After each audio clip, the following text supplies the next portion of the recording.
Okay, so you are preparing for the boards. Maybe through self-study or nag-enroll ka sa review center. And part ng pag-take ng board exam is yung napakaraming formulas. And at some point, while preparing for the boards, while studying, you'll reach a point na you feel like you can no longer take in any more formulas. You feel like na-overload na yung utak mo kasi sa sobrang daming formulas na minimemorize mo, hindi mo na kaya. Pero don't worry kasi there's a solution for this. So yung main reason kaya na-overload yung utak natin while memorizing so many formulas because we're doing this thing called route memorization. So ano ba ibig sabihin nitong route memorization? So kapag sinabing route memorization, ito yung type ng pag-memorize wherein, for example, meron sa inyong binigay na formula. Let's say yung formula is A is equals to B x squared plus 3. So A is equals to B x squared plus 3. If you are using route memorization, ang gagawin mo lang is tatandaan mo lang yung formula. Uulit-ulitin mo yung A is equals to bx squared plus 3, A is equals to bx squared plus 3. You are only remembering the formula for the purpose of using the formula. Ipa-plug in mo lang yung mga values and then makukuha mo yung result. Pero ang mangyayari, as you keep on doing this, as you keep on accumulating formulas na minimemorize, repeating this route memorization by only repeating yung mga formulas, titingnan mo, tatandaan mo, uulit-ulitin mo sa sarili mo, titingnan mo sa formula wall mo, sa mga flashcards, uulit-ulitin mo, titingnan mo, you try to recall them pa ulit-ulit. Of course, ma-overload yung utak mo kasi every formula is a new information. Parami ng paraming information na nai-store sa utak mo. So, as you accumulate more formulas, you gain more and more information to a point na na-overload na yung utak mo. Pero if you really want to remember the formula, kailangan mo magkaroon ng conceptual understanding ng formula. Ano ba yung A? Ano ba yung B? Ano ba yung X? Ano ba yung relation nila sa isa't isa? Bakit ba may squared? Bakit may plus 3? So, yun yung goal mo. In a way, parang kikilalanin mo yung formula. I think the best way para ma-achieve yung conceptual understanding ng formula is through deriving them. Okay, so let's use a simple and intuitive na example. Let's say yung formula for acceleration. So, saan ba nagde-depend ang acceleration? Acceleration depends on force and mass. And it's really obvious na if mas malakas yung force, mas mataas yung acceleration. And if mabigat yung object, mas mahirap siyang mapa-accelerate.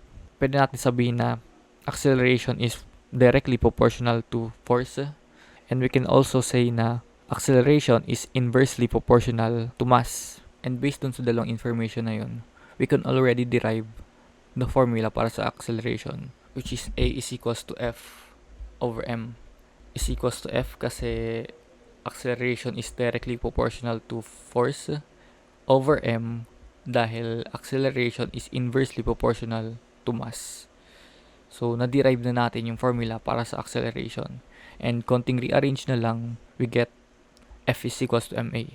And so, you can use the same idea sa iba pang mga formulas. Now, why do I think na this is much better than route memorization? Hindi ba parang actually mas mahirap po to? Kailangan ko pang i-analyze, kailangan ko pang intindihin yung formula. And yes, mas mahirap to, but only at first. Kasi once na naintindihan mo na yung formula, once nag-click na siya sa'yo, mahirap na talaga siyang kalimutan. So what will happen now kapag nag-review ka ng formulas? Let's say you try to recall the formula para sa acceleration. You'll be like, ano na nga yung formula para sa acceleration? Oo, A is equals to F over M. And then i-check mo yung flashcards mo and nakita mo, oo, tama, A is equals to F over M. It doesn't make sense pero I still try to remember it. Parang ganun ko kapag you're relying on route memorization. Itatry mo lang talagang tandaan yung formula. This is somehow similar kapag nagme-memorize ka ng phone number. Meron kang nakitang set of numbers, but this set of numbers doesn't make any sense. Pero on the other hand, if you have a conceptual understanding ng formula, let's say you try to recall the formula para sa acceleration, you'll be like, ano na nga yung formula for acceleration? Oo, A is equals to F over M.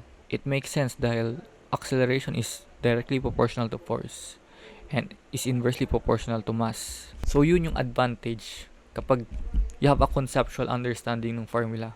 Parang you can verify yourself. You can verify na tama yung na-recall mong formula. Using the same phone number analogy kanina, you try to recall a phone number pero this time, for example, you know na the first 6 digits is your birthday. Mas madali mo lang siyang matandaan. For example, ang birthday mo is September 10, 2004. So yung first 6 digits ng number mo is 091004. And somehow you remember the rest. Pero why does it work?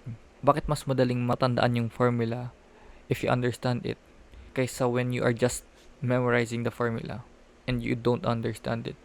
This is because mas natatandaan natin if alam natin yung context. Dun sa phone number example, mas madali siyang matandaan kasi alam mo na yung first 6 digits is yung birthday mo. Yun yung context. Pagdating naman sa mga formulas, when we understand the formula, we try to put an explanation dun sa formula. And yung explanation na yun yung nagiging context.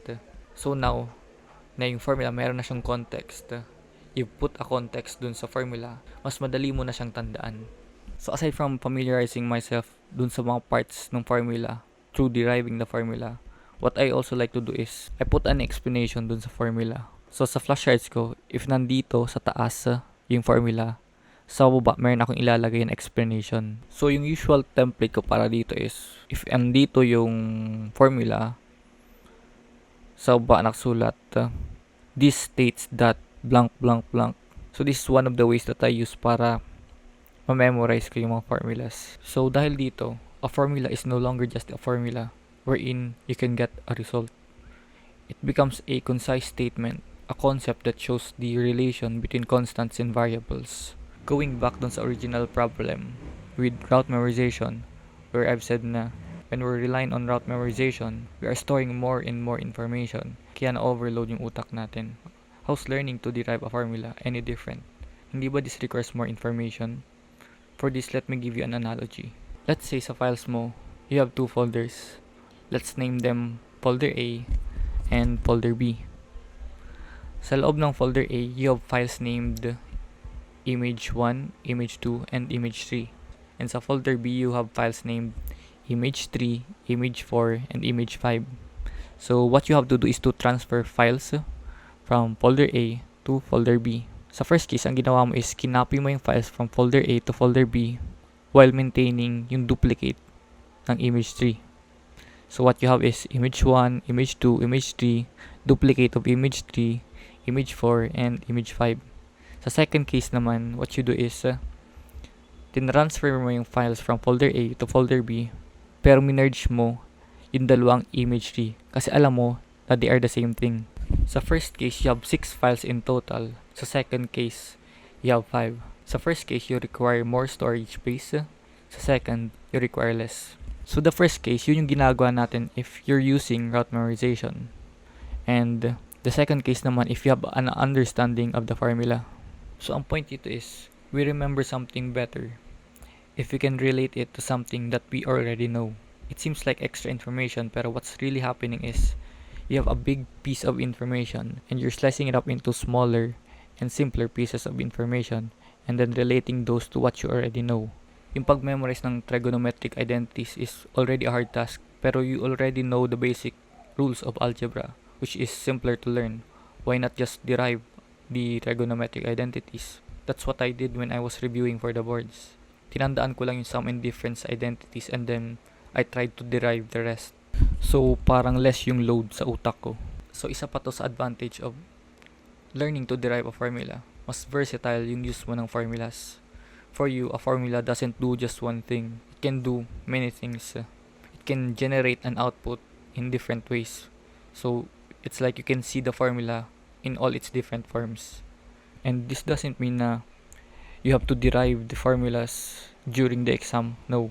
Ang gagawin mo is siguro memorize 1 or 2 formulas and then you practice the derivation process of the other formulas and uulit-ulitin mo until you become familiar with the process. Like it becomes second nature na lang. So during exam, you only remember siguro 2 formulas and you don't remember the other. But your brain will do a quick rundown ng derivation process and then you'll recall the other formulas. Pero syempre, everything that I've said, hindi siya always applicable kasi there are formulas talaga na you can put an explanation into. So, what you have to do is talaga you have to rely on route memorization. So, parang brute force, kailangan mo na lang talagang i-memorize yung formula. But I think most of the time, you can find out an explanation dun sa formula and you can derive it. And finally, hindi lang to applicable sa board exam. Siguro after years of not using it, if you really understood the formula, you can still derive it from scratch and it's a really satisfying feeling kapag nagawa mo yun. So that's all I can share for this topic and I hope this video helps.